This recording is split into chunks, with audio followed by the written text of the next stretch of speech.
Om Devim Prasanam Pranatarti Hantrim Yogendra Pujam Jugadharma Patrim Tam Shardadam Bhakti Vijnana Datrim Daya Swarupam Pranamami Nityam. Om Shanti Shanti Shanti. Om Sharda, propitious goddess, killer of misery and souls resigned, savior of religion in every age, by saints and sages worshipped, O motherkind. Give us love and wisdom, thou. Om grace incarnate, to thee we bow. Om peace, peace, peace.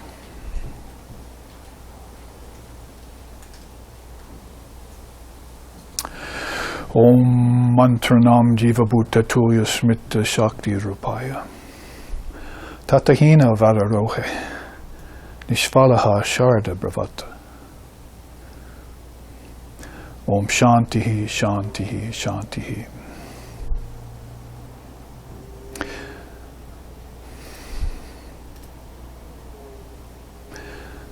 That one whom the seers of India have come to know and recognize as the imperishable Shakti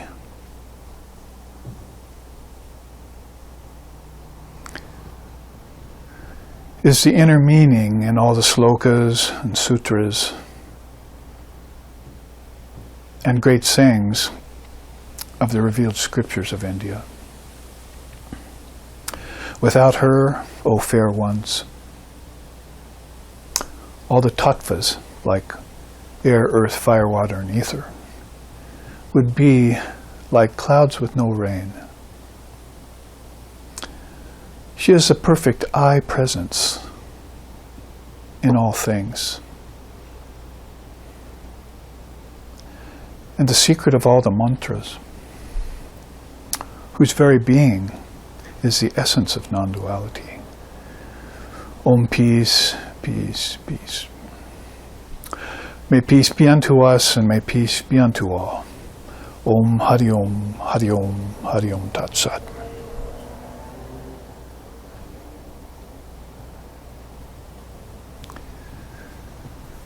And so, with a few of those very profound slokas coming from Sri Sharda Ashtakam, 8 verses on Divine Mother, and then one beautiful sloka out of the Tantras, we enter into this final class on Holy Mother's transmission, the special way in which Sri Sharda Devi taught us, and is still going on teaching us, obviously.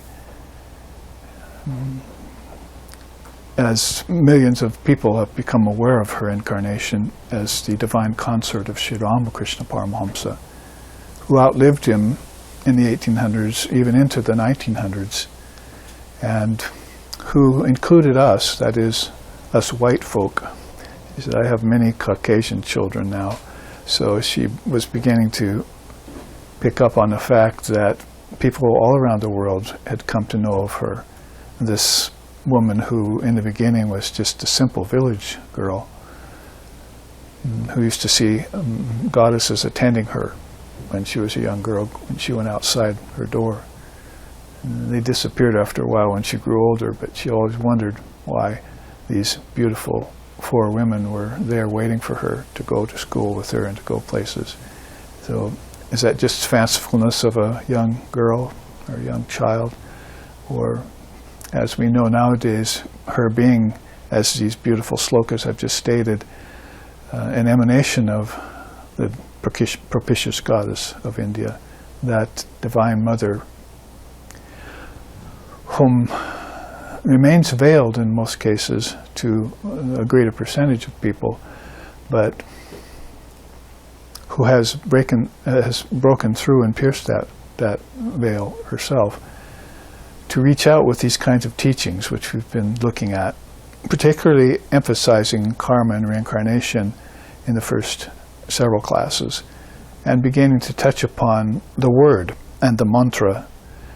But she also was very adept at, masterful at teaching, because it has to do with the Trinity, Brahma, Vishnu, and Shiva, and the path of Nada Brahman, the path of God through sound, or sometimes she called it Shabda Brahman, Shabda, that sound vibration, that, as we just chanted, is the inner meaning in all the slokas and sutras. There's an outer meaning and there's the intellectual meaning, but then there's a deeper inner meaning to all words, as we know by the fact that we come to rapt attention when we hear the Dharma spoken, or when anyone, even a person who's not familiar with truth, hears the truth spoken, then they have to sit up and take notice. I noticed that myself when I gave many discourses over 10 years in correctional institutions, called prisons. And I would go in there and sit down. There'd be a lot of noise and kind of confusion and shifting about, people talking to each other. Then I would start with a Sanskrit mantra, and then right away go into some teachings on the Dharma, and charm snakes every time. They'd never heard anything like it here in the West. And whether they knew anything about it, or they thought they knew something about it, or they knew nothing, they were immediately attentive for the next hour, hour and a half while I spoke. And then offered some period for some questions, so people were writing into us with questions later on too. In the snail mail form back then, because of course they couldn't use the computer in those institutions. But this is just an example of how we snap to attention when we hear words. I think our attention may be a little bit forced when we have to learn something, like it's called school, and you have to cram for a test, or you have to listen to a professor or a teacher with lots of input coming at you all at once. What they call apara vidya, science, arithmetic, and math, and all of that. Maybe when it goes to the fine arts like dance and poetry and music, then there's a little bit more attention on the part of people. It's not so hard to listen. But it's a galvanizing thing when the truth is spoken from an able perceptor, what to speak of an illumined acharya, like we had in Swami Vivekananda, who was, of course, using the term lightning. He was really a illumined soul, or a nitya siddha. As you heard a word like that, again, you would immediately go, what's that mean? I like the sound of it. I remember even in high school, when I was entering into my first year of college, they offered a bunch of courses there in Portland, Oregon, where my Swami was. I hadn't met him yet. And of all the list of languages I could take, Sanskrit was actually one of them. There was a professor in Portland at the time, whom I came to know later, and who became one of my students, who was a Sanskrit teacher there. And so I took that course, or I wanted to take that course, and my parents said, no, that's a dead language. And so I think I took some other language for a while, for a year or two. But later on I found out that Sanskrit was the most living language of all languages. The interest continued with me, and I would hear words like Koivalya, or Samadhi, or Nirvikalpa, or Samsara, or even Maya. And it would grab my attention, even though it was the first time, at least in that lifetime, that I had heard such words. So that was the snap to attention feature of Sanskrit, what they call Deva Bhashya, the language of the gods. As this was a language in which, a vibration in which they had to use mainly for the art of sadhana, spiritual practice, which is a concentration on a higher form of language. You'll have to learn a higher form of Sanskrit, or language that will give you words that define such words as Koivalya as being a freedom from nature. And mostly people get into nature, that's it, they are nature. That's all they believe in. That's all there is. And they'll use it in different ways. But nobody ever thinks of the magic tricks. I just put up a God blog, or I will put it up tomorrow, of Sri Ramakrishna's story as a magician came in front of the king, and he, like sleight of hand, all of a sudden produced. Actually, he came riding in on a white horse. He was a fakir, so he came riding in on a white horse, got off the horse and offered it to the king. This is a gift from a neighboring king. Would you like it? Won't you want to ride it? The king got off the throne, got on the horse and rode out of his kingdom, and then rode for 5 lifetimes and died 5 times. He was reborn again, went through endless sufferings and pleasures, and then at the end of the 5th lifetime, a forest fire was all around him and he had to expire. That is, he got burnt in the forest fire. And as soon as he died in that 5th lifetime, he woke up back on his throne. And there was the man, the fakir, standing there offering him the white horse. See? And so he looked at his attendees and asked what happened. He said, well, you were just sitting there and you saw this white horse and your head just all of a sudden nodded to the side for a few seconds. And then you snapped to again. So he lived 5 lifetimes in this reverie that happened. See? So that's the sleight of hand. Another story has it that a magician came in front of a king and went like this to him, and there was a big forest all around him. And the king was shocked to see this out of nowhere. But he was not like King Lavanya, who had had that horse experience. So he started looking at everything and studying it, and he made each thing go away with his scrutiny. All the trees disappeared, one by one, vines, the creepers, the animals, they all disappeared, and only thing was left after that was the magician himself standing there smiling. So that was that king's last lifetime, because he had learned the art of discriminating through appearances. So this is what I mean about powerful words and teachings that take away false superimposition. I mean, that's called vivarta in Sanskrit, or adhyasa. You've got several words for that. And if you learn that, then you know that there's such a thing as that, because it's a word that has, it's a principle that has a word or a name. And that's the best use for name. That is, everything will get assigned a name, many names in many languages and all that. But if you know those words and names, then that's what will help you master the false superimposition or the prestidigitation of the hand of Maya, no matter where it comes from a magician or a fakir or from your own mental projections. You'll be able to study that and say, I render that nil. Everything's empty. Jump to the chase, Buddhism. Everything's empty. Shunyata. And that will then lead on towards a more fuller realization of punyata. All of this is, even that which I got rid of with my own scrutiny, is also Brahman. Brahman as a reflection of the real thing. And so this leads to a culmination of these great paths in Mother India. Well, tune in, not next week because it's Christmas and we're going to have a day off there, let people and families be together. But the following month, the 5 Sundays, a month of Sundays in January, we'll talk about these great teachings in honor of Swami Vivekananda, whose birthday is in January. We'll talk about how to qualify yourself in these great traditions of Mother India. And there are many of them. There's not just one religion there. I mean, you could give it a general name, talk about a very weak word, Hinduism.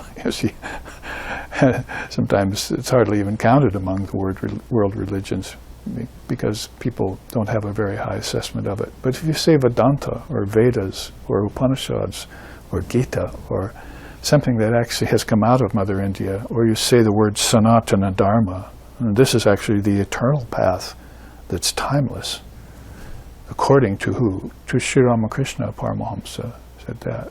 The eternal path of Mother India, the Sanatana Dharma, has existed beyond time, will exist after time is dissolved back into the mind. After these phases of time, and all the forms and worlds that went with it get dissolved back into it, then Mother says, I myself dissolve back into Brahman after I dissolve the worlds.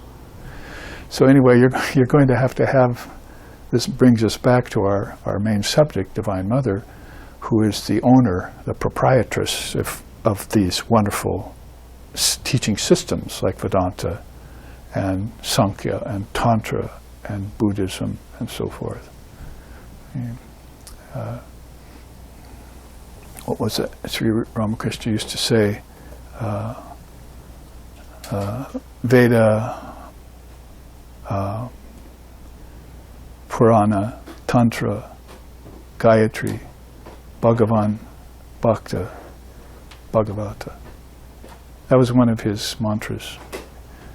So those are 7 things that are extremely powerful, and they're all Sanskrit words. And so if you could take any one of them up and immediately be transported into a world of deep thought and transform your mind and slough off this habit of superficiality and preoccupation with external things which change all the time on you, like the shifting sand Jesus talked about. So that's my preamble to this final class on Holy Mother here in December, and followed by Christmas next Sunday. And we want to probably look at a few of the other facets that Holy Mother accented, because at the beginning of this series I was telling you she accented karma and reincarnation came forward a lot. And remember, she never left India, so she was talking to the Hindus there about their past lifetimes and about their karmas, because they, of course, accepted those 2 principles as relative as they are. It's not the ultimate truth to go talking about karma and reincarnation, because the Atman never gets born, never dies. So if you're focusing in on India's finest of all philosophies, that's called Advaita Vedanta. And say Buddhism, I think, is another form of Advaita Vedanta. So if you're concentrating in on that beautiful principle of non-duality, then the teachings of karma and reincarnation are secondary to that. If you haven't realized what you're concentrating on in terms of Advaita Vedanta, then karma and reincarnation still apply. And you're going to have to scrutinize them, study them, in order so that, like the king, you could see through false appearances as soon as they happen. The king who saw this magic projection didn't get all drawn into it and jump on a white horse and right away. He doubted it right away. So guess what one of the 3 pillars of Zen is all about? The first one is you must doubt. It's called the Great Doubt. And there are words for that in Japanese. So the minute you saw the magic projection of nature, prakriti would be the Sanskrit word, then if some doubt didn't rise in you, then things could run afoul in your life. You could get sucked in to a magic show that's put on by an insentient principle that actually came out of you unbeknownst to you. So there's kind of the problem of it all, this tempest in a teacup kind of problem. Is where we see everything outside. It takes us so much time to figure out where the origin of it is, only to find out that it didn't come from nature, that nature came from us. And so it was all our own mind's play. Atman, that's not playing. See, he's not a player. Brahma's not a player. The mind is a great player, the mind-ego complex. So that's some prachabhikya, to use another Sanskrit word. That's really this remembrance of what the play is all about here. So that you're born into a lifetime where you know that the world's not real and that the soul is not an actor. See? The world is a play and the soul is not an actor. So the Atman stays free and clear of all projections that the mind engages in. So that light that has been gifted to us which Swami Vivekananda called living intelligence. The fiery light of living intelligence is then the first thing that we would encounter once we lifted the mind and the senses off the world. I read that in the Svetāśvatara Upanishad this morning. See,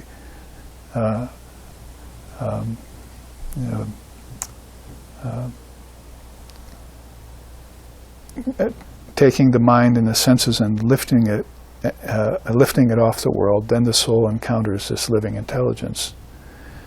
And so that happens in stages. When you encounter the heaven-aspiring senses, that Upanishad says, then you know that you're just going from one world to another, like heaven, earth to hell, and you're on a cycle, and you might want to consider what is it that's getting transmigrated.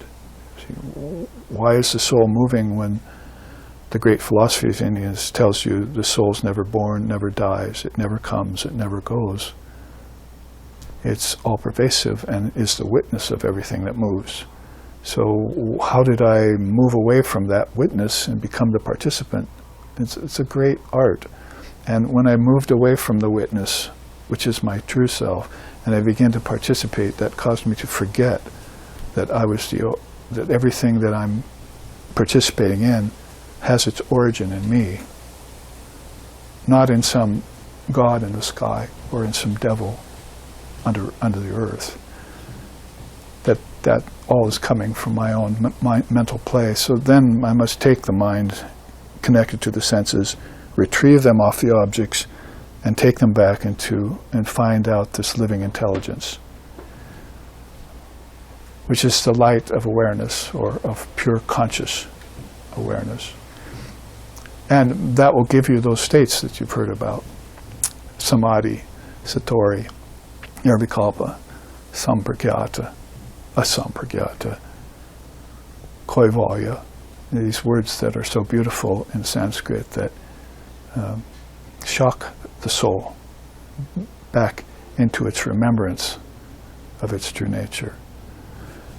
So how can we do that under piles of earth? Sri Ramakrishna said, everyone has that gold in them, but for most people that gold is hidden under piles of earth. You have to dig a long time to find the ever-conscious soul that's behind the false superposition of the mind, who is lost in Maya. So what's the quick way of doing that then? Cut to the chase kind of thing, you see. That would be the mantra. So Holy Mother talked first about karma and reincarnation to remind people of their predicament in this samsara, a Buddha called rounds of birth and death and ignorance. And then right away she would say, "And here, take this mantra, my dear, and use it, repeat it, and know that it's connected to an inner deity, which is your friend." So people here talk about awakening your inner child or something, but in India we talk about finding your eternal companion. Forget the child. We want to grow up. Basically, you have an eternal companion that's going everywhere with you, like Holy Mother had in the 4 goddesses that came to her when she walked out her door as a young girl. She saw these 4 women went everywhere with her. They asked her about it later, and she said, "I thought every little girl had those 4 women going around with her." See, so they disappeared later, you see. But anyway, it's the case that she's a manifestation of Lakshmi, Saraswati, Kali, and Uma. See, she's the 4 main aspects of the Divine Mother of the universe were there in Sharda. So that's why we're making such a big deal about 4 classes on Holy Mother with a seminar in between them on one weekend that we did 2 weekends ago. And we're ending it today with these teachings that she gave to me, which seem to be focused on karma, reincarnation, and mantra.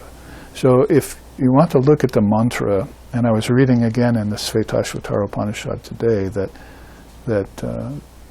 whereas the Akshaya Upanishad and a few other Upanishads talks about 5s, the Svetāśvatara Upanishad talks about 3s. triputis. And it wants you to realize that there's a triple aspect to things, and that this triad has to be recognized. These triads have to be recognized. One of those would be waking, dreaming, and deep sleep. People are not looking into their daily life, and daily life means 24-hour life, and seeing that they have 3 states of consciousness.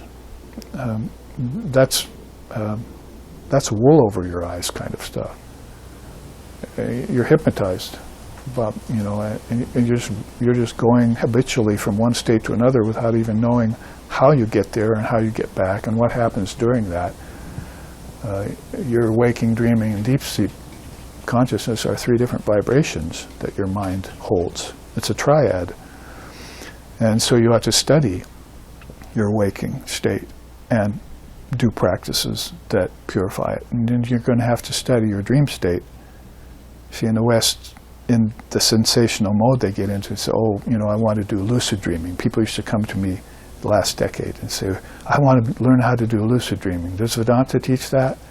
I said, no, Vedanta learns how to wake up from all dreams. That's what it teaches you. Oh, dreamer, awake, you must. You see, because you're being drugged from birth to death and death to birth by dreams that never get fulfilled here. So you haven't realized Buddha's first noble truth, that there's suffering. So, dreaming also is accompanied with nightmare and pleasure with pain, joy with sorrow. And they come and hypnotize the soul into these rounds of hope, you see, and invest them with fear, and then riddle them with doubt.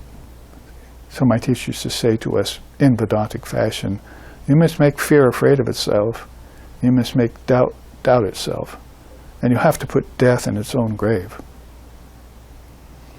Oh, he was not mincing words, obviously. He would stand there in the podium and tell his congregation of 20 or 30 Westerners sitting there that this is what they had to do in order to wake up from all dreams.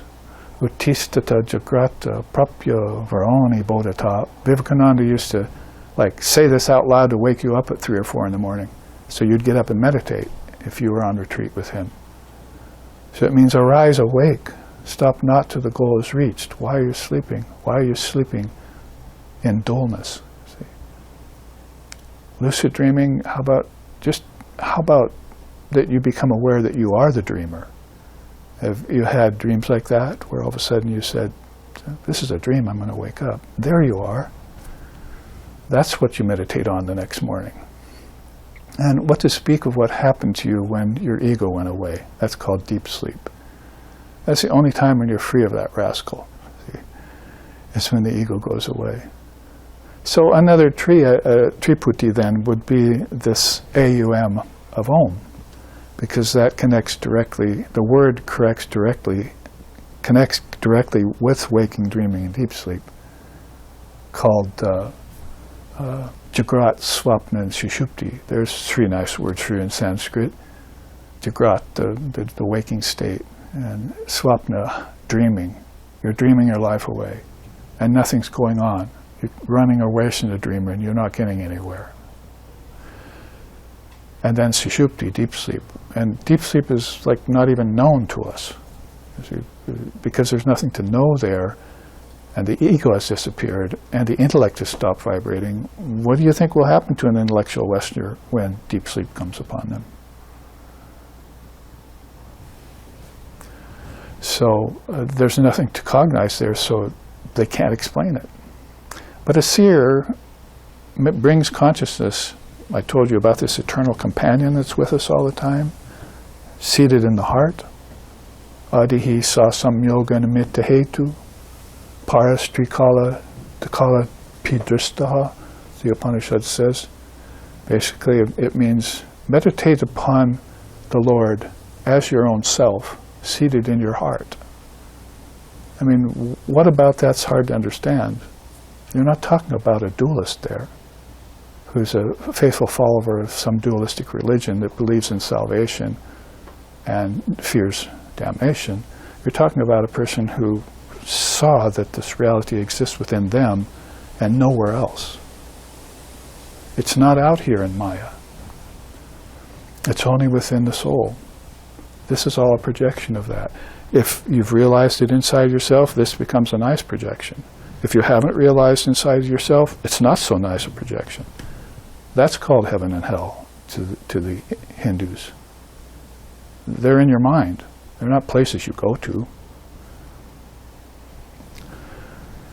So if the places you go to are waking, dreaming, and deep sleep, and I've tried to make this connection that dreaming is heaven. There is no other heaven except your dreams. So when you leave the body at the end of your lifetime, the mind still exists. Your brain might not exist. Your body won't exist. But your mind still does, because that's the way your brain and body came from, as a projection. Study your Buddhism. So then you go to this region in the mind called dreaming, heaven. It just so happens in this case that you cut the silver cord that bound you to the body. You see, so you're not coming back from dreaming to waking. That's been cut. Either consciously by the Great Soul or unconsciously happens to everyone, called death. The illusion of death, you see. Death is an outright illusion to the seers of India. It doesn't happen. It just seems to. Because the eternal soul, well, meditate on the words, eternal soul. You can't go up to the eternal soul and say, when are you going to die? He says, what do you mean? I'm eternal. Don't you understand the words that are coming out of my mouth here? You see, you can't kill what's eternal. What's unborn can't die. My body got born. See? But I didn't. So this waking, dreaming, and deep sleep is one great triad, or in Sanskrit, triputi. And then this AUM is another. And every mantra that Holy Mother learned about from Sri Ramakrishna started with that word, Om. I mean, sure, Shaivite, it's Om Namah Shivaya. See? Or Vaishnava, Om Hari Om Tat Sat. Or, if you're Dalai Lama, Om Mani Padme Hum. See? That doesn't matter. Anywhere in India, if you've got a mantra, it starts with that one word. And AUM is waking, dreaming, and deep sleep. So if you're saying Om like a parrot, and you don't know, you didn't get the explanation from the person who gave you, called a guru, who gave you that, then you're just saying Om like a parrot and it's not doing you any good. But if every time you say your mantra and say Om, you realize that this is incorporating everything that exists within waking, dreaming, and deep sleep. All the worlds. There's not just one world here. There are countless worlds, variety of worlds right here, in the soil, in the water, in the mountaintop, in the clouds, microorganisms. Same way in the kingdoms of heaven within you, which again, Christ, when he said that, meant it's within you, because he followed that up in the Bible by saying, lo, some people say, is it there? Is it left? Is it right? Is it out there? And Christ said, no, none of those places. It's within you. So it's obviously not meaning your body, because that's just full of filth. He's obviously not meaning like within the earth. So he's meaning in your mind. That's where heaven is. It's a vibration. And in deep sleep, your vibration becomes so quieted that you're not using the five senses anymore. You don't see, taste, touch, hear, and smell anymore. Okay? Those are gone to you. But you have subtle senses in dream where you can see, taste, touch, hear, and smell in a dream. And so that's your dream body. See, you've shifted vibration, shifted levels of consciousness to your kingdom of heaven within. And you can dream all sorts of things there. But, O dreamer, awake, you must, that's only for very highly advanced souls to understand that. They're going to take the mantra and they're going to repeat it. And they're going to realize that it has these 3 or 4 levels to it. So let's look at that right now so that we end this short class that we have to talk about Holy Mother's teachings. We do get an actual dharmic teaching from India as communicated to us by her. So again, we're talking about a mantra, which is has a seed syllable or two to it called a bijam, like Om Hrim or Om Aim or Om Shrim. So these are called bijams, or words of power. That's why I spent so much time talking to you about words of power when we started the class, that they make you come to attention. I want to know about that. See, it's like you saw a particle of matter, you wanted to know what was inside it so bad, you took decades and centuries to invent an electron microscope to split it. So now, inwardly, everything's made out of intelligent particles. These particles out here, you found out that they were dangerous when they were exploded. Dangerous that you could dominate over others with them, or dangerous that they would take you off the spiritual path and make you violent. So you went, no thank you, I'll follow the inner particle. In my dream, for instance, everything in my dream is made of intelligent particles. Everything out here is made of insentient particles, which mislead me. So I'll explode or maybe better say implode, these words that the Guru just gave me. See? So Om would be a classic one. If I could say AUM, it wouldn't be that hard to get yourself fascinated by the art of the word with a capital T, and reach enlightenment with it. So here you see in India how they divide it up. The quote here is, all the alphabets and their corresponding fractions and the mantras comprised of them are all intrinsically connected with the self. Okay, point number one. Don't forget that as we go on. Hold that. All of these vibrations, all these words and everything are connected to yourself. These are words inside of you that, by speaking them, caused objects. If you were in a place of nothingness and you said air, all of a sudden there would be an atmosphere. If you said water, waterfall would be there. So it happens in your dream. Why shouldn't it happen any other time? It just took a lot longer to happen out here, because to take something, make something subtle, solidify in the physical world takes thousands of years. But it's all done by a mind. And the more focused the mind, the quicker it happens. So, due to the influence of nescience, that's this cloud of ignorance that gets over people, so that when they go into a dream, they don't know they're the dreamer. And when they go into deep sleep, they don't know what happened to them. They come out of it, they can't remember who they were in deep sleep, and they can't even remember the dream they had. So they clutch to the waking state. Father of Yoga calls that clinging to life. It's one of the lowest hells you can get into, is to cling to life. It should flow, in other words. So due to the influence of this nescience, the Maya covers their true meaning and function, and the eternal self takes on a sense of individuality and assumes atomic proportions. So it left its atmic proportions, I like to say, and it decided atomic proportions are for me. Recitation of the mantra awakens the power inherent in the word and restores that meaning to it through wisdom. So these words contain wisdom, and you need to speak them. If you speak them audibly, then they're less powerful. If you speak them in your mind, they're more powerful. If you just think them, they're most powerful of all. That is, there's three kinds of reciting the mantra. You can speak it out loud. You can mutter it, like you see some of the Buddhist monks, walking around, you see muttering all day. What's the matter with you? Speak up. But no, they actually want to quiet it all down. And that's the subtlest type. If you meditate on the mantra inside it and repeat it with your mind, you're getting closer to the origin of words, which is what I just chanted, you see. Those seers of India realized her as the imperishable Shakti.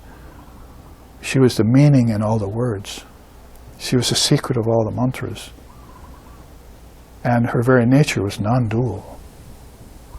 The words came out and expressed the dual side of her. But if you take the words and run them back inside to their source, it tends to dissolve your thoughts.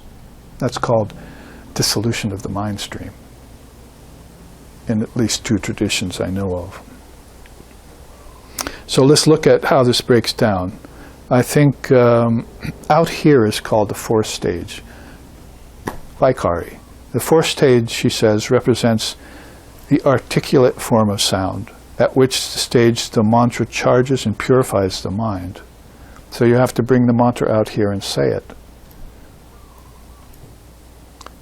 You have to get it from the teacher who says it to you into your ear. And then you have to repeat that under his or her instructions. So she would be telling this to the people of her day in India in the 1900s when she lived. She would try and waken them up to this fact. You need to repeat the mantra again and again. So she gave it to some people and they'd come back after a couple of days. It doesn't work. So she'd say, oh no, my dear, you have to go on repeating this for a long time. It took for you a long time to forget your true nature, didn't it? And now you don't know anything about it. So don't you think it will take a little time to remember it again?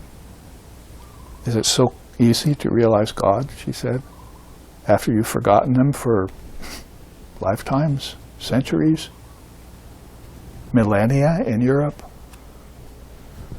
So you're going to have to keep this current and bring, and the Word is the best thing to do that with. See, it'll bring up that inherent wisdom in you, that living intelligence that'll cause your memory to remember who you are. And you just get a glimpse of that. Your foot is on the spiritual path, and you can waken up in one lifetime. They asked Swami Vivekananda, "How long will it take for this to work?" He said, "If you're really a serious yogi or yogini, 6 months." So, ouch. You see, most of us are going, wow, I've been at this 20, 30, 40 years. Our founder was at it for 50 years. He, my teacher, God bless him, peace be upon him, Swami Sheshananda, was at it all 90 years. And he was giving it to us as he recited it. See, how did I remember her? She left the body and I came west to teach the Vedanta here. I remembered her through her mantra, which she gave me. So he would repeat that all the time and keep in touch with his eternal companion, his ideal. That's more than a guardian angel, if you ask me, and it's much more than awakening your inner child. We're talking about things that are extremely advanced in spiritual life. So they didn't take that lightly in India. That's how they came upon the non-dual strand called Advaita Vedanta. Get to that later. Anyway, so think about this as the first stage of the word. Oh, actually we're calling it the 4th because it's the furthest out. But it's the first we would notice. If we went to a teacher and said, give me a mantra, I want to get rid of this ignorance. This nescience is driving me crazy. See, I'm just going around in circles and I'm not getting any satisfaction. So that would be the outer city of this world. This whole world is one city, and it's not real. So you have to go to Tripura Sundari. She's the most beautiful aspect of the goddess that holds all the 3 inner cities in her. The triad again, the Triputi. She holds these three cities, puris, inside of her. And they're veiled by the ignorance that's going on out there. People are veiling the truth from themselves. But she holds the word that can penetrate through those veils and thin them out. And they do thin out in deep sleep for you. You just don't know it. You're hand in glove with Brahman, with God, with Allah, with your own true self when you go into deep sleep. It would just be a matter of somehow opening a single eye there to see the whole charade of what's been going on, and which captivates and turns into charmed snakes the 7 billion people in the physical world. and don't forget the ancestor world, which is beyond this world. The Bhuvar Loka, the Swar Lokas, these beings are also completely enchanted by the exterior play of phenomena. I can't think of a better way to say it. The Buddhists like that too. It's phenomena. It's things that are happening that aren't really happening. And when they're happening, you take them to be real, and then you get involved with them only to be disappointed, but then you don't learn your lesson never to get involved with them again in your next lifetime. And just go on attaching to things. Get your hand slapped. And you say, I think I'll grab onto the next thing now. It's like a child that can't let go of things. And learn its lesson. Just let go and wait for mother to come. As Sri Ramakrishna said, the child's happy with his red toy for a while, then he gets bored with it, throws it away, and what's he cry? Ah! Cries out for his mother. So that's what the soul needs to do. And so if you got the mantra, that's called Vaikari, that's the outer form of the mantra. And it takes away this world from, you don't want this world anymore.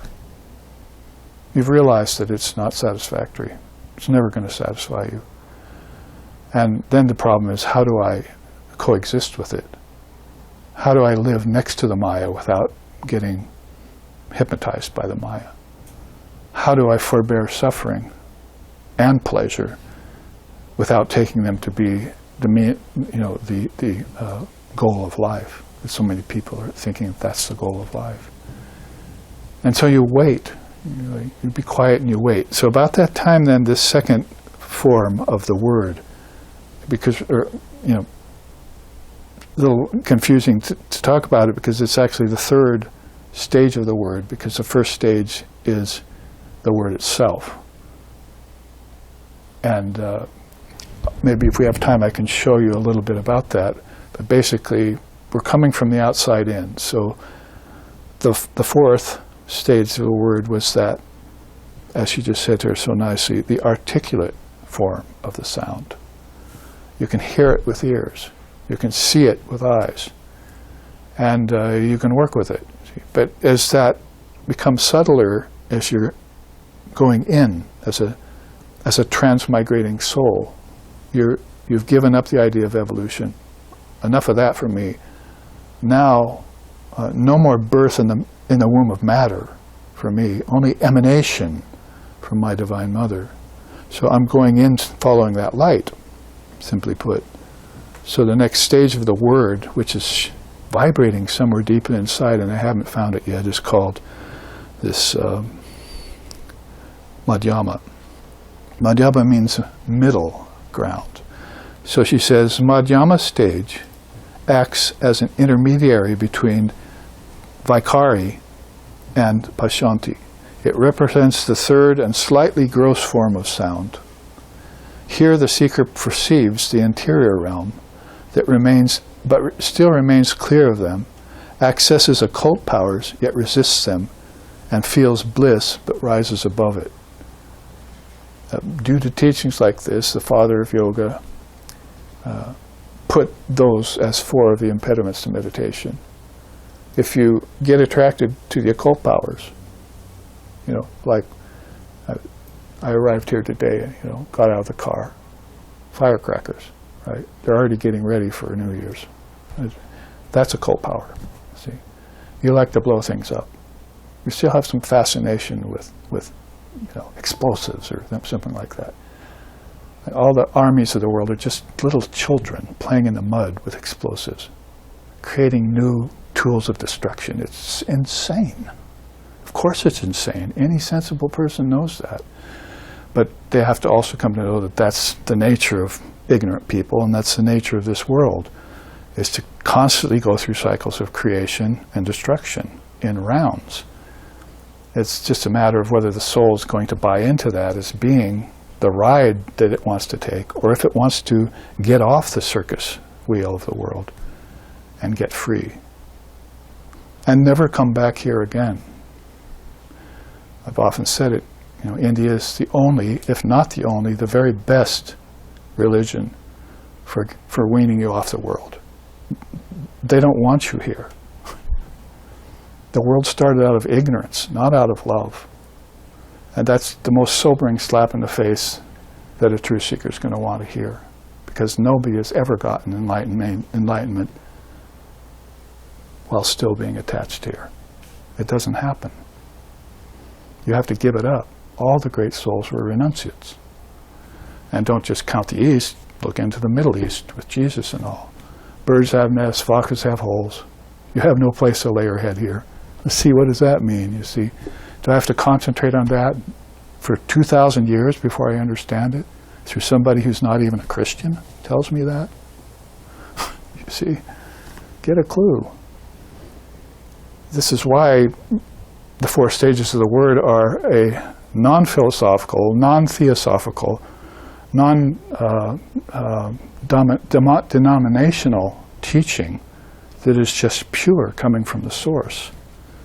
You're not talking about some particular religion when you talk about the Word. Even Jesus said, in the beginning was the Word was with God, and the Word was God, so people knew about it.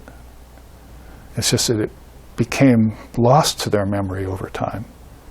When what? When these occult powers started taking over the mind's attention. And also when this false bliss came to you, when you thought that you had got everything under your control. You see, that's the ego gloating, you see. But it's cruising for a bruising, you see. Some expressions, Western expressions rise in the mind. So that's the 3rd stage, okay? So 4th, inward to the 3rd. This is all a word, one word that's vibrating at different levels. In the beginning was a word, we're moving towards that. And when we get there, we'll find out that the word beginning just doesn't cut it. Because this is an eternal thing going on all the time. Nobody strikes the sound of the word. It strikes itself spontaneously all the time. So nobody causes that word to vibrate. It does it itself. Now, which level of the vibration do you prefer to remain at? You see? Like you're on the top of a huge Himalayan peak at a Buddhist temple, and you've got a huge bell there that's 5 times bigger than you, and you've got a rope that's tied to a log that's 8 times taller than you, and you just throw that log at that bell, and it echoes across the slopes of the Himalayas. You ever done that? You can actually do that on Oahu over here, the Buddhist temple. Beautiful big bell and a nice log and a big rope, which you can just go up there and sound the word. See, anyone that goes up there and just does that for sensation, then it's beyond me. It's so symbolic what striking that bell is all about. It's creation, and is preservation, is dissolution. And is it all over? No, it all went back to the potential in the bell. Everything is eternal. And sound is one of the best mediums with which to realize that. So the 2nd stage here is called Pashanti. 3rd, but we're calling it 2nd here. As we go inwards towards it, it's 3rd. Pashanti represents the subtle and 2nd stage of sound. Om, perceived earlier, now turns into light, or jyoti. An indrawn state of witness is prevalent here, and the soul experiences pure awareness beyond bliss. Pashanti Vak means word, is divine vision. The supreme speech of the Vakdevi, unmanifested and full of spirit. The seers and the gods use it for envisioning everything, pervading all that extends from Muladhara up to Sahasrara. You know those words? There are 7 chakras. Muladhara is at the base of the spine, Sahasrara is at the tip of the crown of the head. So that word extends in all those levels of consciousness, in Kundalini speak anyway, the way Kundalini Yoga would describe it. So all the gods and the divine beings that are at those different lotuses or vortexes of inner life use the word for envisioning things. It's a very profound way of looking at that. And actually all of us used it out here when we fashioned America. Some group of souls got together somewhere in a disembodied state and said, well, we can use that bit of power there to produce a country called America. I'll see you there in about 50 years. See? Make sure and choose your parents now. See? And that's what we all did. So using the word to produce worlds, that's the word equals worlds. Because this is all vibration. So where did the vibration originate from is what the seers ask. And then they began to trace it back in. We'll call that Vaikari, the fourth state. It's external. We'll call that Madhyama. It's a middling state where everything goes, leaves the gross utterance and goes to the subtle. Now we're at the Pashanti state where everything's just thought. You don't have to say it out loud. You don't have any senses with which to speak it, actually. You just think it. And that's the whole secret of creation. It was thought. It wasn't created. You can't create something out of nothing. It got projected from a great mind that thought it. It used it to think things into existence. And you're doing that every night in dream and deep sleep. If you want things or desire things, you're figuring out how to get them, and you're coming out. And then when it comes to you, say, oh, isn't God great? Look what he did for me. God had nothing to do with it. It was all your own determination. Do you think he wants you in desire? Attached to things that aren't good for you? Well, he's not even a he. So it's an it or a that in India. Tat, they call that reality. So if you were to move beyond this desire to use occult powers for bliss and realize that there's a great power there inside, then you would arrive at what's called Paravak. That's this fourth stage. The Para stage is, Para means supreme. So now you come up to the word as a soul, as a disembodied soul. You still have a kind of a body, and you see this great light, or you hear this great sound. If you're more visionary oriented, you'll see the light. If you're more mystically oriented, you'll hear the sound. Jyoti and Shabda, those are called. But she said here earlier, they really turn into the same thing at that state. And you see the word, and you see everything emanating out of it. You just found the cornucopia of all things. And it's just sounding. And as it sounds, worlds are being projected, sustained, and dissolved all the time. But the thing is that there's no time passing at that level. Time itself is one of those things that got thought about before the worlds could be created. You had to have time and space somewhere in the quotient. So those are very, very deep principles in India. They're called spandas, vibrating spheres. And they're far beyond air, earth, fire, water, and ether, tasting, touching, hearing, smelling, seeing, thinking, intellectualizing, conceptualizing. They're much deeper. All of those things I just mentioned are drawn out of them, and they're drawn out of somewhere else, very deep. Well, that depth is the word. And if you saw deeper, you'd see the Divine Mother tending it.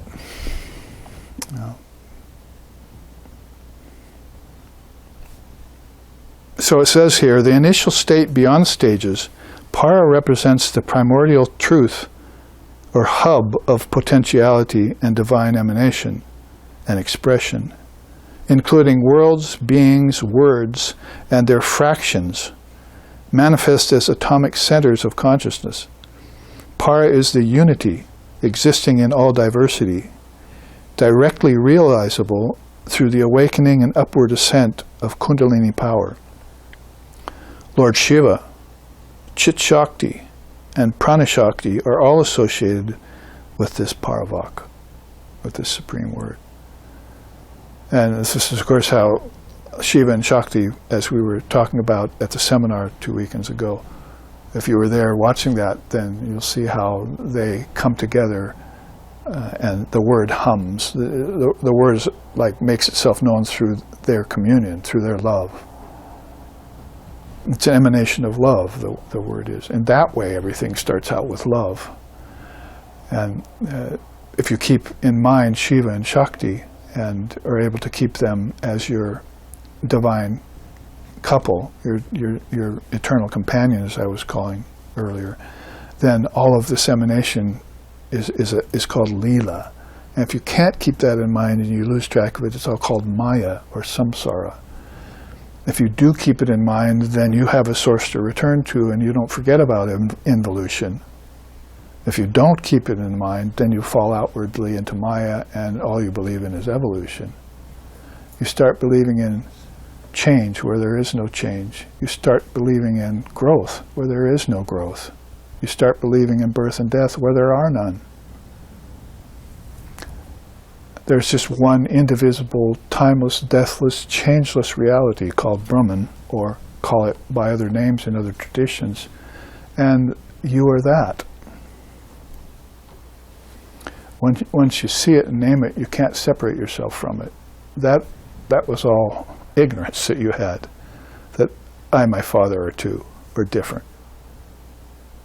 Now, more and more, and for this path, I and my mother are one. We're inseparable. And that's what you find the Indian seers living in. Let's see.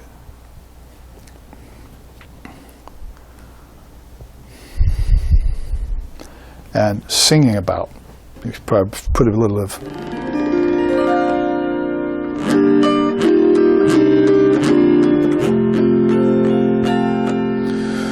Jaya Jaya Janini Jaya Shri Sharanamani Karuna Rupini Ma Jaya Jaya Janani Jaya Shri Sharanamani Karuna Rupini Ma Adya Shakti Parama Prakriti Asharana Gati Tunima Adya Shakti Parama Prakriti Asharana Jati Tunima Jaya Jagatarini Bhavabhaya Harini Durgatimi Dharini Ma Yuga Deva Vandita Suranar Sevita Namo Narayani Ma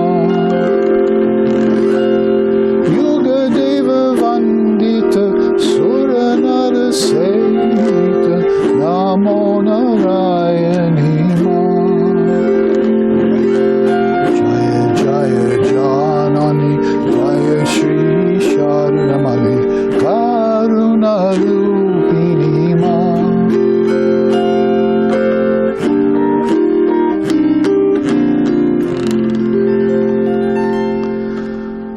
So they sing names of victory. Jaya Jaya means victory, victory to the Divine Mother of the universe. And so, as I chanted at the beginning of the class, they remember her as the imperishable Shakti through these ages. And they strike up the traditions based upon this wisdom. Sankhya for Lord Kapila, and Yoga for Patanjali, Vedanta for Vedavyas, Buddhism for Lord Buddha, and so forth. The mother of the Buddhas is very well known in that tradition. And so all of these traditions in India are traced to Mother, and the way they trace it is through the word, and the means by which they trace it is the mantra. See? Words, and the word. So, as I was saying, I think yesterday at satsang, you can't walk up to a Vedantist or anyone from India and say, what's in a word? They'll either fall over and shock or start laughing at you. What's in a word? Oh, if you only knew. You have a few days, a few weeks, a lifetime. Maybe I can explain it to you. So this is one of the beautiful ways in which they explain it. And at the bottom chant here,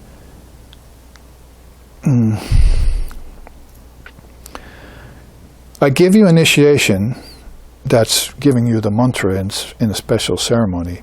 I give you initiation because you show signs of being a noble soul. See that you do not betray me.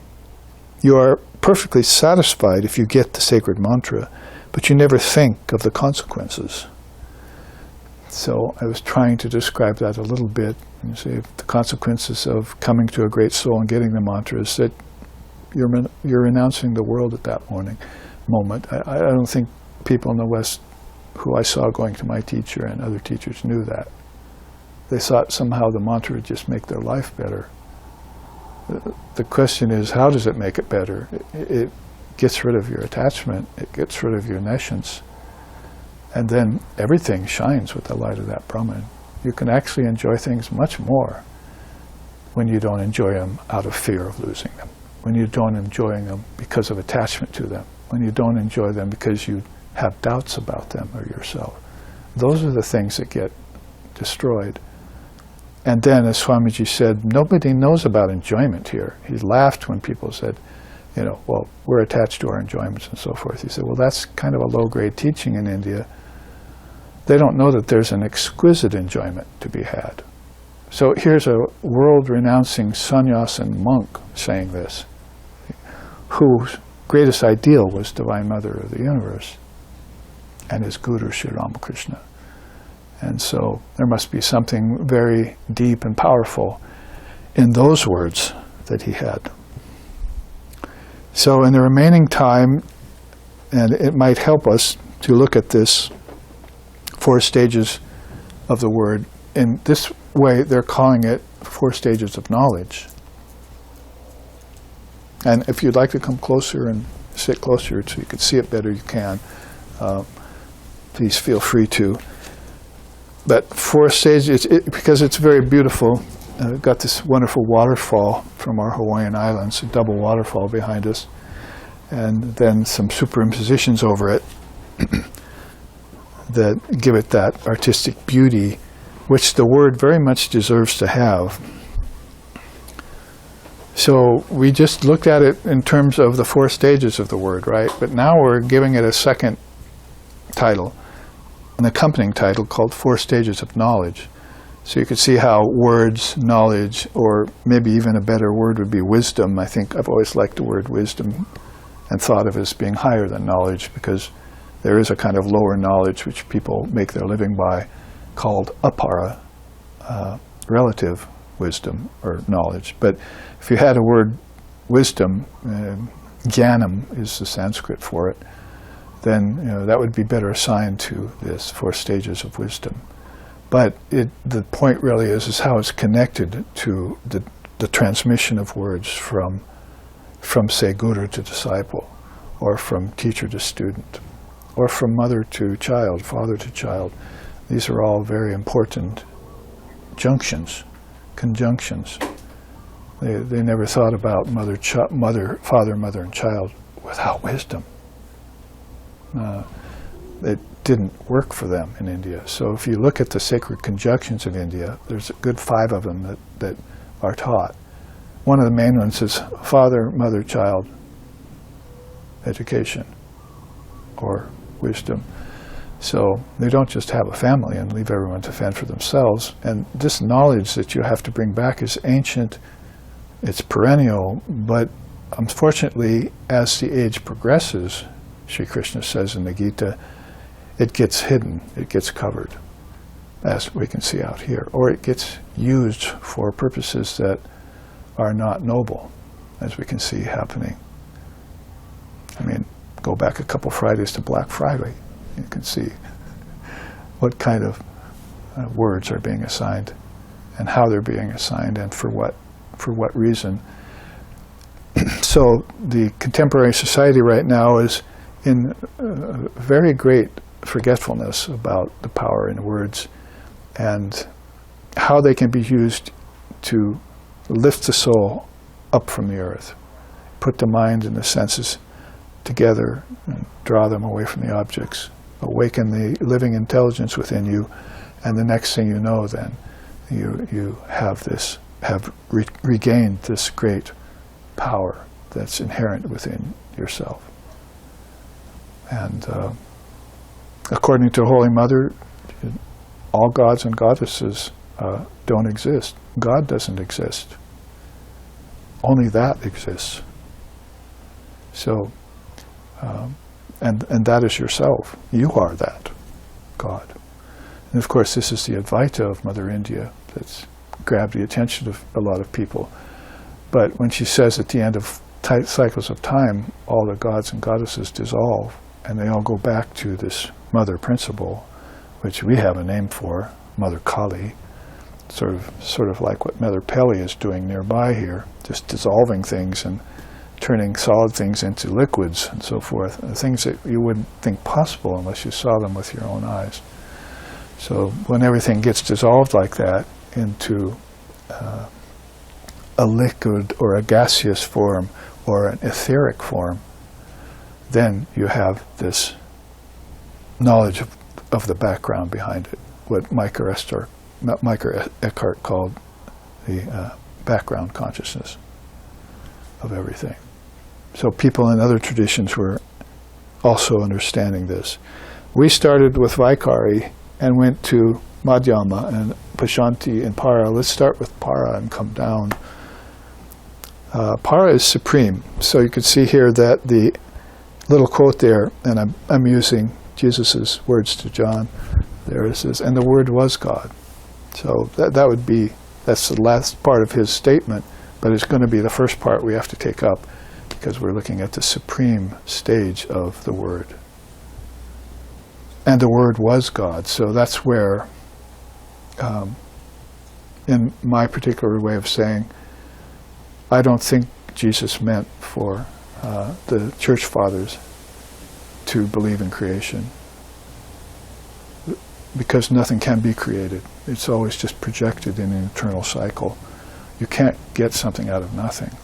It's like a soul. It's absolutely unthinkable to think that somehow a soul could be created out of nothing. Well, maybe nature.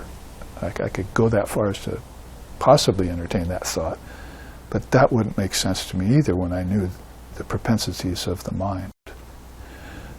What to speak of my Guru's mind, what to speak of the great mind, the Mahat, the primordial soul, what to speak of them, then I couldn't believe in that. But to think that a soul would be created, no thanks.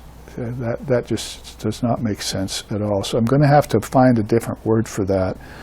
And Para, the supreme, that the Word and God became one, was what Jesus really meant when he said, in the beginning was the Word. He didn't want them to stop at the beginning, because there is no beginning. It's eternal again. And the Word was with God, so there you have a connection between them. But then the Word was God, is what he wanted them to go to realize what the great seers of India had realized thousands of years before Jesus appeared, is that everything's unoriginated. If you're looking for the origins of everything, that's your journey. But when you get to the culmination of your journey, you'll find out that it had no origin at all. That you were laboring under the misconception that beginnings, middles, and ends were real, when they weren't. The Word belies it, you see. It's always efflorescing. You can't make the Word stop doing that. It'll always be projecting, and then sustaining, and then dissolving. And that's a cycle that it's nature. That's the nature of the Word. Sure, there will be periods of pralaya, where the dissolving part comes and there will be nothing. People will start believing in such silly things as voids and nihilism.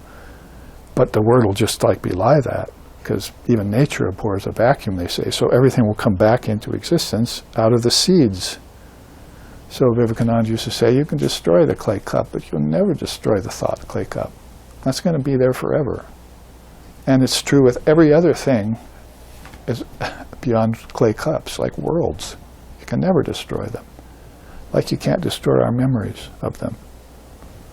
So your father and mother never died. They lived in you still, and they'll continue to live in you. And you'll live in them. That's called the non-separation of all things.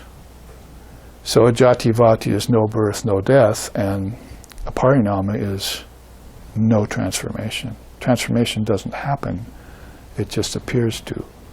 So the closer you get to the word, the more you'll understand that nothing's transforming, it's just being projected, sustained, and dissolved.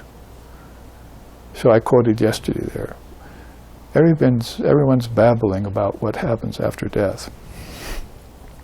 But Ram Prasad, he thinks this, that we'll be in the end what we were in the beginning. Bubbles, rising, forming, and dissolving in Mother's infinite ocean of consciousness. So Ram Prasad has seen the word, this infinite ocean of consciousness. And he's seen himself as just playing in it all the time. When he wants to take a form, he becomes a bubble. He expands, he thinks he's growing, and then he dissolves back to so-called death. But there can be no death in that ocean. It's the ocean of eternal life you're talking about.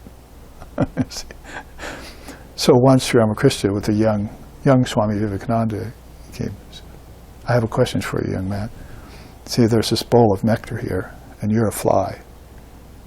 And you go and you fly on it, and you want to sip it, what do?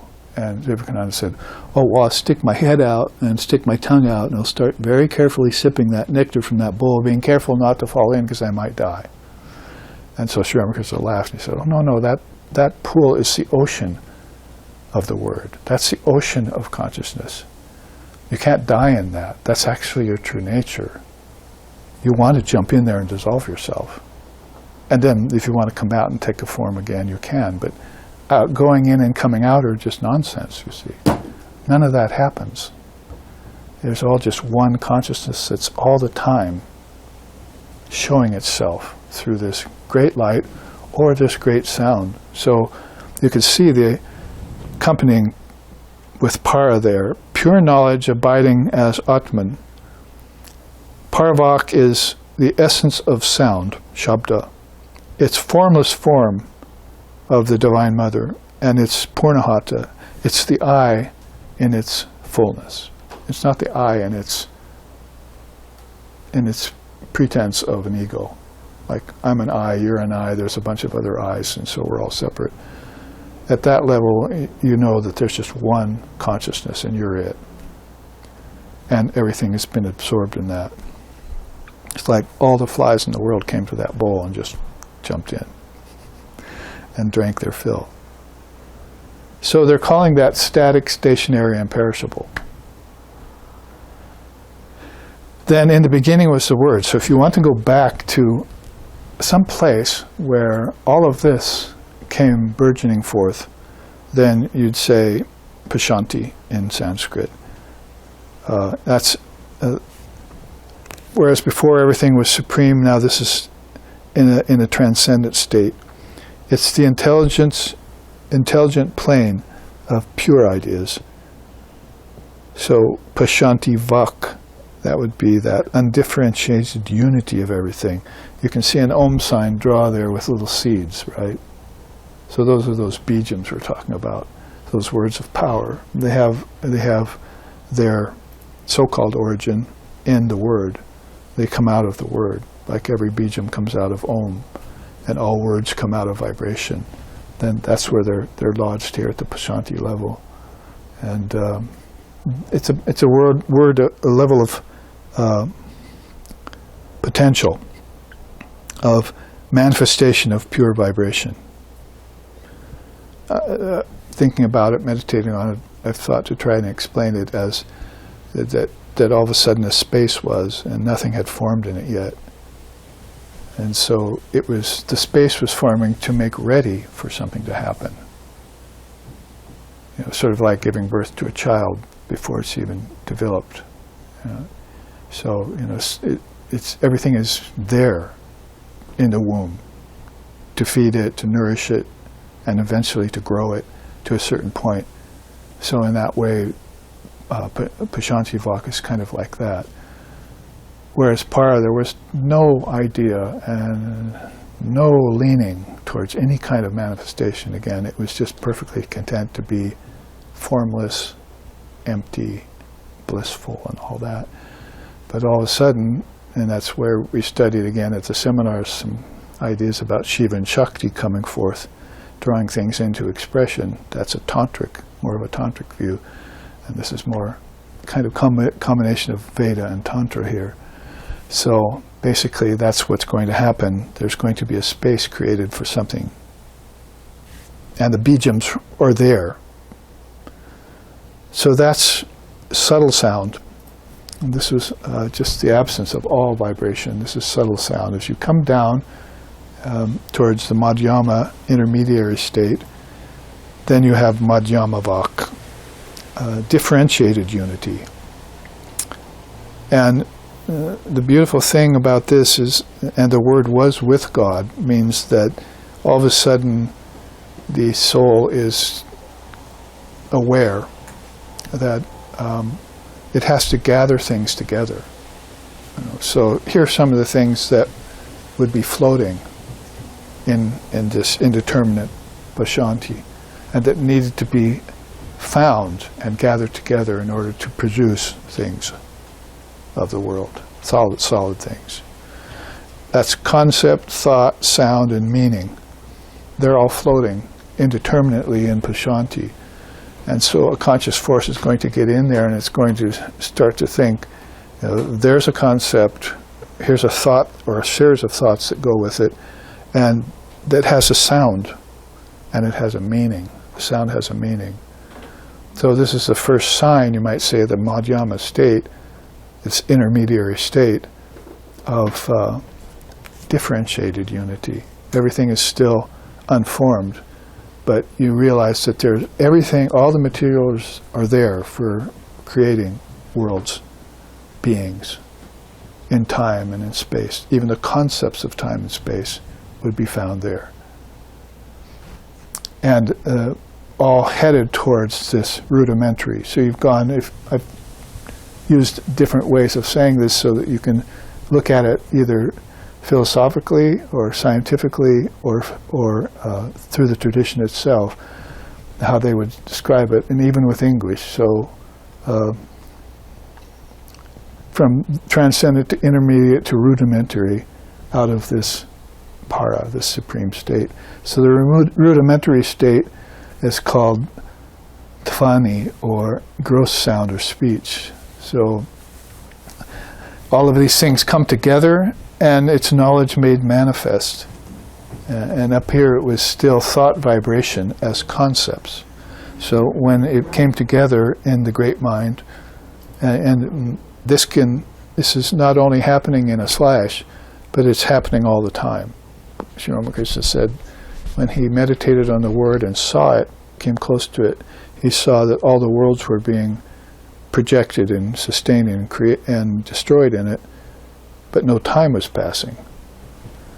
So down here at the Vaikari level, we're so convinced that time is real, and we divided it up into seconds, minutes, days, months,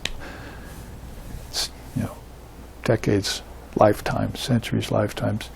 And so we're moving at a very slow pace here at the Vaikari level. So that's a kind of nescience that settles over humanity when they think that way. But the seers have started to think inward. By using the stages of the word, they begin to think that all of this came from a thought or from a concept. And it's a subtler vibration to think that way. And so the curtain of nescience that's right here between, as they were saying, the low center at the spine, the Muladhara, she was saying in this other chart, and what comes later when you go inside toward the Sahasrara,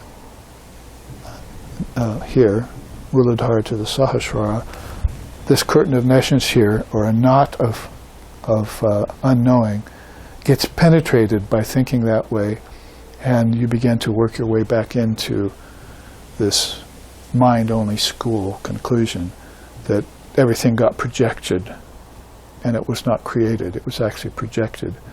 And then it lived for a while, like those bubbles rising, dissolving, and forming and dissolving again.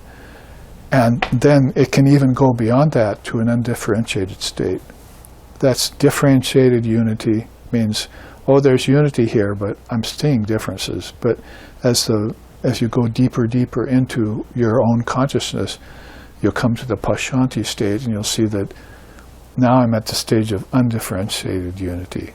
Well, that's samadhi, or satori, or at least the beginnings, the doorways to, like Savikalpa Samadhi they call it, or Sampragata Samadhi with the father of yoga, that this is all of a sudden an aha moment. This is a jaw-dropping moment. This is the epiphany that's a spiritual aspirant's been waiting to have. This is the dawning of enlightenment, the true awakening of spiritual consciousness. And they're now, because they're a participant in this, they see it all inside of themselves. So it's not a cliche anymore, it all exists within you. You're actually proving that to be a fact, as many thousands of seers have done. And before, in many religious traditions, I think, just maybe using different words, a little bit different way of explaining it. So some of these we can end with these quotes down here. In the Agamas it says, the mother word is the essence of Brahman, as Akanda, Akshara, what is imperishable. The Tantras call her Paravak. The Vaidika scriptures designate her as Shabda Brahman. So you're seeing that she has been recognized in various traditions or paths, darshanas, from time immemorial. And the Tantras say it this way: no one sounds the word voluntarily, nor can anyone prevent it from being sounded. The deity presiding in the hearts of all sounds it spontaneously. And that's why it's birthless and it's deathless. And you don't need to fear death or fall into ignorance of your true nature. Because that's an eternal principle that you can prove to yourself, even by understanding words from teachers. It would be better for souls if they understood the para vidya level of words before they came into the world, but that age is past. In the Satya Yuga, they say that happened. But in the Satya Yuga, it was really difficult to convince people to go through the ages. Once they saw the truth, they saw the ages, they didn't want to go into them. Holy Mother tells that story. And basically, Lord Brahma projected the worlds, and the souls came. They're beautiful, aren't they? Yes. But I don't think I want to enter them. So the souls ran away, and then the Creator, Lord Brahma, found out that his purpose for the creation was being frustrated. So he went to Divine Mother and asked her, what happened? They're not buying it. Oh, I forgot to give you the seed, Bijam, for Maya. Here, try it again and put this in there. Mix this in, you see. Like the cartoon you see where God is making the worlds and he's adding in a bunch of stuff, earth, air, fire. He adds in a few idiots from another jar, and stirs it in there. So that everything's going to go on with some differentiation happening. So in that way, Brahma went back and took this seed and mixed the seed of Maya in with his next projection, and people loved it. And they dived right into it, and they went through the 4 yugas, hundreds and thousands of years long, took many, many lifetimes. And some of them, as we know from the Bhagavad Gita and the Battle of Kurukshetra with Krishna and Arjuna, some of them questioned it, and all they needed to do then was find this teacher who had the secret of the mantra, have it given to them in sacred initiation, start using it, leave the Vaikari stage, and work itself back to the source of all existence. So, Holy Mother's beautiful teachings about the word and about the mantra, how they're all connected, and we'll come upon this more often, maybe in the qualification teachings in the month of Sundays in January. This can also be referred to, and more can be said about it. Prakritim paramam abhayam vadadam nararupadaram janatapaharam sharanagata sevakatoshakarim pranamami param janani jagatam.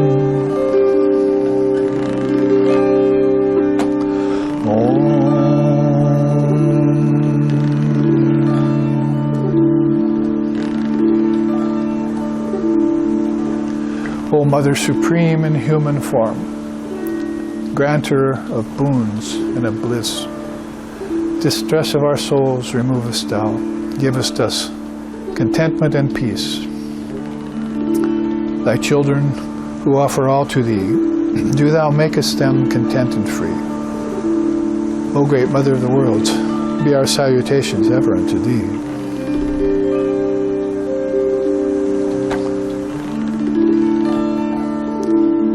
Jananim Sharadam Devim Ramakrishnam Jagadgurum Pranamami Mahurmahu.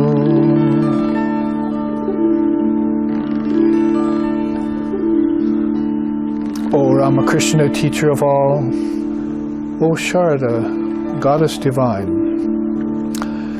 in bosom holding those lotus feet, salutations to both, ever be of mine. Om, peace, peace, peace. May peace be unto us, and may peace be unto all. Hari Om Tat Sat Om.